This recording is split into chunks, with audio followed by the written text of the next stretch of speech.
மேல இருக்கும்போது அவங்களுக்கு மனசுல பாதிப்பை ஏற்படுத்துமா?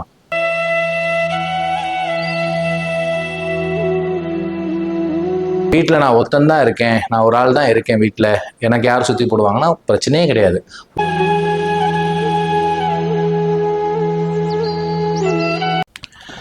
ஸ்ரீலக்ஷ்மி வல்லபாரம்பாம் விகனோ முனிமத்தியமாம் அஸ்மதாச்சாரிய பரியந்தாம் வந்தே குரு பரம்பராம். நேர்கள் அனைவருக்கும் அநேக கோடி நமஸ்காரங்கள். இன்னைக்கு நம்ம பொதுவாக எதை பற்றி பார்க்க போகிறோம் அப்படின்னா, நிறைய பேருக்கு கொஞ்சம் பயம் இருக்கு. என்னதான் தைரியசாலியாக இருந்தாலும் ஒரு தனிமையில் தனியாக இருக்கிறச்சே ஒரு தனி வீடாக இருக்கலாம், இல்லை தனி ரூமாக இருக்கலாம், யாருமே இல்லாமல் நம்ம மட்டும் இருக்கக்கூடிய சூழ்நிலைகள் வந்தால் யாராக இருந்தாலும் ஒரு சின்ன ஒரு தயக்கம், ஒரு சின்ன பதட்டம் இருக்கும் இல்லையா மனசில். அது அப்படி நிறைய பேருக்கு இருக்கு. அதே போல் நிறைய பேர் வாழ்க்கையில் சந்திச்சு வந்த விஷயங்கள், அவங்க பார்த்த விஷயங்கள், அவங்க தனிமையில் இருக்கும்போது அவங்களுக்கு மனசில் பாதிப்பை ஏற்படுத்துமா? அப்படிப்பட்ட விஷயங்கள்னால தனியாக இருக்கிறச்சே நிறைய பயங்கள் ஏற்படுறது. நம்ம தனியாக இருக்கும்போது வெளியே 4 விஷயங்களை பார்த்துட்டு வந்திருப்போம். அப்போ நமக்கு அந்த பார்த்துட்டு வந்த விஷயம் நம்ம தனியாக இருக்கும்போது யோசிக்க தோணும், இந்த இடத்துல இதை பார்த்தோமே, இந்த இடத்துல இதை பார்த்தோமே அப்படின்னு சொல்லிட்டு ஏதாவது ஒரு இடத்துல மயான கரையை கூட தாண்டி வந்திருப்போம், அங்கே ஏதாவது எரியறத பார்த்துருப்போம். திடீர்னு தனியாக இருக்கும்போது ஞாபகத்தில் வரும், ஒரு சின்ன தயக்கம், பயம் வரும் இல்லையா? இதை மாதிரி சில பேர் இருக்குது. சில பேருக்கு சில அமானுஷ்யங்கள் விஷயங்களால தாக்கப்பட்டு சில விஷயங்கள் நடந்திருக்கலாம் வாழ்க்கையில். அப்படி இருக்கிறவங்களுக்கும் சின்ன பயங்கள் இருக்கும், யாராக இருந்தாலும் சரி. அது அப்போ இதுக்கு என்ன பண்ணுறது? இந்த பயத்தை போக்குறதுக்கு நம்ம என்ன பண்ணலாம்? நிறைய பேர் கேட்டிருக்கீங்க, இந்த பில்லி சூனியம் ஏவல் இதிலெல்லாம் மாட்டிட்டோம்னா எப்படி தப்பிக்கிறது அதுலேருந்து நிறைய பேர் கேட்டிருக்கீங்க. ஏற்கனவே நிறைய பேர் என்னை நேரில் பார்த்து இதுக்கு சரி பண்ணி இது பண்ணியிருக்கீங்க நிறைய பேர். இருந்தாலும் நிறைய பேர் கேட்டுக்கொண்ட அடிப்படையில் இன்னைக்கு உள்ள பிரச்சனை இது நிறைய இருக்குது. ஏன்னா இதை வச்சுட்டு நிறைய நீங்கள் போய் மாட்டிக்கிறீங்க. அப்போ அதுலேருந்து நமக்கு எப்படி தப்பிக்கிறது அப்படின்னா, முழுக்க எதையும் நீங்கள் நம்ப வேண்டாம். இந்த பேய், பில்லி, சூனியம் இருக்கட்டும், அதெல்லாம் இல்லைன்னு சொல்ல மாட்டேன், அது ஒரு பக்கம் இருக்கட்டும். நான் அதுக்காக வேண்டி அது இல்லைன்னு சொல்லவே இல்லை, அது ஒரு பக்கம் இருக்கட்டும். அதனால நம்ம எதுவும் பாதிப்பு அடைஞ்சிருக்கோம் அப்படின்னு நீங்கள் நினச்சிங்கன்னா, அதுக்குள்ள சிம்டம்ஸ் என்ன இருக்கும், பேசிக் சிம்டம்ஸ், இந்த பில்லி சூனியம் ஏவல் இதெல்லாம் இருந்ததுன்னா நமக்கு என்னென்ன பாதிப்புகள் ஏற்படும், சின்ன சின்ன விஷயங்கள் இதுக்கு முன்னாடியே என்னோட பேஜில் வீடியோ ஒன்று போட்டிருக்கேன், அதை பார்த்துருக்குங்க. அதுலேருந்து எப்படி தப்பிக்கலாம் மெயினாக அப்படின்னா, ஃபஸ்ட்டு என்னடா எப்போ பார்த்தாலும் இவர் இதே சொல்கிறாருன்னு நினச்சிக்காதீங்க, ஏன்னா அதில் தான் விஷயமே இருக்குது. ஃபஸ்ட்டு தெய்வ வழிபாடு, உங்கள் குலதெய்வத்தினுடைய வழிபாடு. உங்கள் குலதெய்வத்தினோட அருள் உங்கள் வீட்டில் பரிபூர்ணமாக இருந்ததுன்னா கண்டிப்பாக இது போல் விஷயங்கள் நடப்பதற்கு 70% வாய்ப்பு இல்லை. குலதெய்வத்தினுடைய அருள் அங்கே இருக்கணும், குலதெய்வத்தை சேவிச்சுட்டு வந்துட்டே இருக்கணும், குலதெய்வத்தினோட சம்பந்தப்பட்ட பிரசாதம் ஏதாவது ஒன்று வீட்டில் இருக்கணும், தினைக்கு அதை எடுத்து நம்ம நெத்தியில் இட்டுக்கணும். இது போல விஷயங்கள் நம்ம செய்யும் பொழுது கண்டிப்பான முறையில் உங்கள் வீட்டில் அமானுஷ சக்திகள் வரத்துக்கு வாய்ப்பு இருக்காது, 70%. சரி, அது நான் செஞ்சுக்கிட்டே தான் இருக்கேன், இருந்தாலும் ஏதோ ஒரு விஷயத்தில் நான் பாதிப்படைஞ்சிட்டேன் அப்படின்னு நினச்சிங்கன்னா, ஹனுமன் சாலிசா, ஆஞ்சநேயரை நினச்சி பாடக்கூடிய ஸ்துதி ஹனுமன் சாலிசான்ட்டு இருக்குது. இன்னைக்கு காலகட்டத்துக்கு ரொம்ப சுலபமாகச்சு, நீங்கள் புக்கெல்லாம் தேடி அலைய வேண்டாம், ஆப்பே இருக்குது, ஸ்லோகத்தோட வரிகள் வந்துடுது, கூட சேர்ந்துட்டே சொல்லிகிட்டே வரலாம், வாய்ஸும் வந்துடுது. அது கூட தெரியாதவங்க கூட சேர்ந்து சொல்லிகிட்டே வந்தால் பழகின்றலாம். அந்த ஹனுமன் சாலிசா ஒரு நாளைக்கு ஒரு 3 தடவையாவது மினிமம் படிங்கோ. அது டைம்லாம் கணக்கு கிடையாது, நம்ம படுக்கையில் இருக்கக்கூடாது, பாத்ரூம் போகும்போது படிக்கக்கூடாது, தவிர்த்து இது எப்போனாலும் படிக்கலாம். காலில் செப்பல் போடாமல் தூய்மையாக இருக்கணும், அவ்வளோதான்.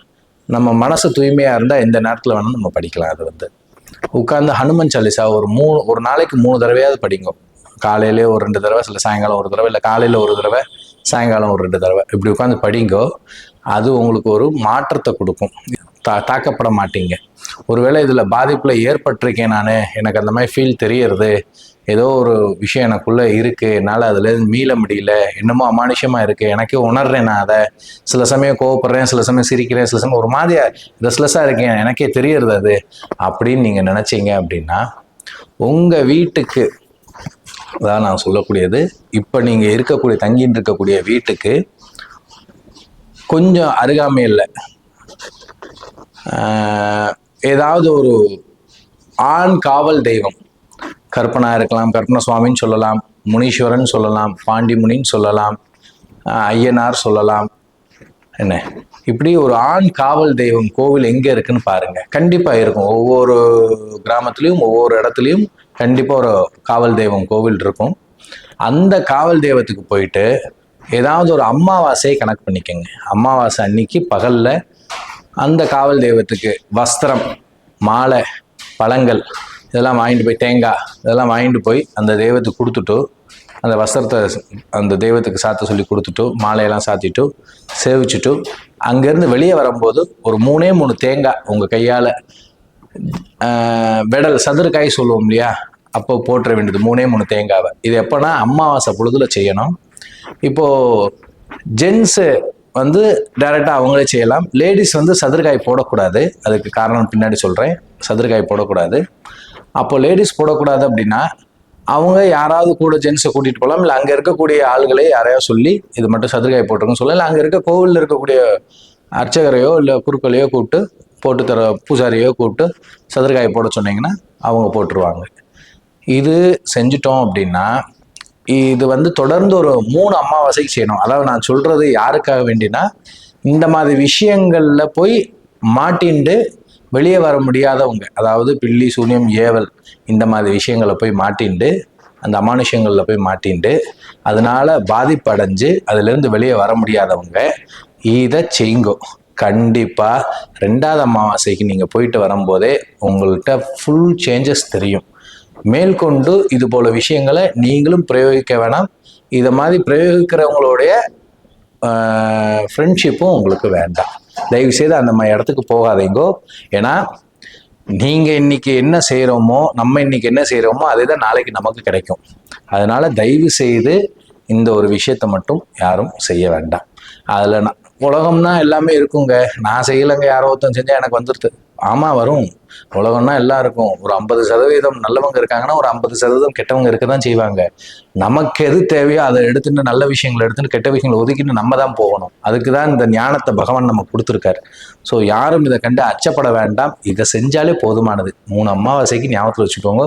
கண்டிப்பாக உங்கள் வீட்டுக்கு பக்கத்தில் ஒரு 2 ரேடியஸ் போட்டுக்கோங்க, ரவுண்டு போட்டுக்கோங்க.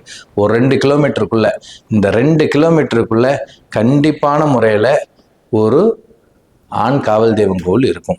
அதை போய் சேவிச்சுட்டு வர்றது மூலியமா இதிலிருந்து கண்டிப்பான முறையில் தப்பிக்கலாம்.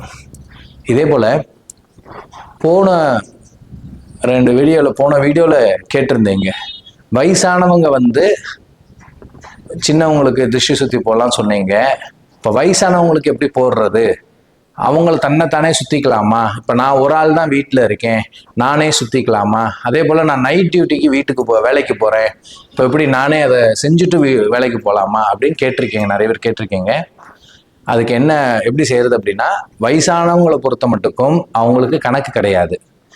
அவங்க வீட்டில் இருக்க எல்லாருக்கும் சுற்றிட்டு அவங்க தன்னைத்தானே சுற்றிக்கலாம். தப்பு கிடையாது. சுத்தும் போது பேசக்கூடாது. உங்கள் திருஷ்டி உங்களை விட்டு போனோம்னா யார் சுற்றுறாங்களோ சுற்றுற நபர்கள் பேசக்கூடாது. அந்த உட்கார வச்சு சுற்றுறோம் இல்லையா, அந்த நபர்கள் கையை கட்டிட்டு உட்காரக்கூடாது, காலை கட்டிட்டு உட்காரக்கூடாது. ஃப்ரீயாக சப்பள முடி ஃப்ரீயாக உட்காந்துடணும். கை காலை கட்டாமல் ஃப்ரீயாக உட்காந்துட்டோம்னா அவங்க செய்ய வேண்டியது. அப்படி செஞ்சுட்டோம்னா திருஷ்டி நம்மளை விட்டு போயிடும் கண்டிப்பான முறையில்.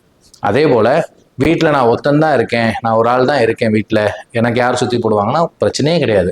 உங்களுக்கு நீங்களே கிழக்க பார்த்து நின்று திருஷ்டி சுற்றி தலையை clockwise anticlockwise சுற்றிட்டு உங்கள் வீட்டு வாசலில் போயிட்டு உங்கள் உடைமைகள்னால் உங்கள் பைக்கு, காரு, உங்கள் வாகனங்கள், உங்கள் வீடுக்கு எல்லாத்துக்கும் சுற்றிட்டு வாசலை கொண்டு வச்சு பண்ணிட வேண்டியது. இப்போது நீங்கள் போன வீடியோவில் சொல்லியிருக்கீங்க, நம்ம இதுக்கப்புறம் எங்கேயும் வெளியே போகிறது இல்லை அப்படிங்கிற பட்சத்தில் திருஷ்டி சுற்றி போட்டுட்டு கதவை பூட்டிட்டு வர சொன்னீங்க. இப்போ நான் நைட்டுக்கு தான் டியூட்டிக்கு போகிறேன், அப்போ என்ன பண்ணுறது அப்படின்னா, திருஷ்டி சுற்றி போட்டுட்டு ஒரு 5 நிமிஷம் கதவை அடைச்சிட்டு அதுக்குள்ளே வந்துட வேண்டியது. அப்புறம் ஒரு 5 நிமிஷம் கழிச்சு அதை பார்க்காம நீங்கள் பாட்டு கொஞ்சம் தள்ளி மணிக்கு நீங்கள் பாட்டு கிளம்பிடுங்க. முதல்ல உங்கள் பைக்கோ இல்லை உங்கள் காரையோ தள்ளி நிப்பாட்டிட்டு வந்துருங்க. வீட்டு வாசலுக்கு அந்த பக்கத்தில் நிப்பாட்டிட்டு வந்துட்டு திருஷ்டி சுற்றி போட்டு கதெல்லாம் கொண்டு உள்ள ஒரு 5 நிமிஷம் உட்காந்துக்கங்க. உட்காந்து தீர்த்தம் சாப்பிட்டுட்டு நீங்கள் பாட்டு வெளியே கிளம்பிடலாம். தப்பு கிடையாது. ஆனால் திருஷ்டி சுற்றி போடுங்கோ. இதுதான் உங்களுக்கு நல்லதை கொடுக்கும். என்னால் முடிஞ்ச மட்டுக்கும் எனக்கு தெரிஞ்ச விஷயங்களை சொல்கிறேன், கோச்சிக்காதீங்கோ. உங்களுடைய கேள்விகள் எதுவாக இருந்தாலும் கமெண்ட்ஸில் போடுங்கோ. என்னால் முடிந்தவரை அதை தெளிவுபடுத்த முயற்சிக்கிறேன். நன்றி, வணக்கம்.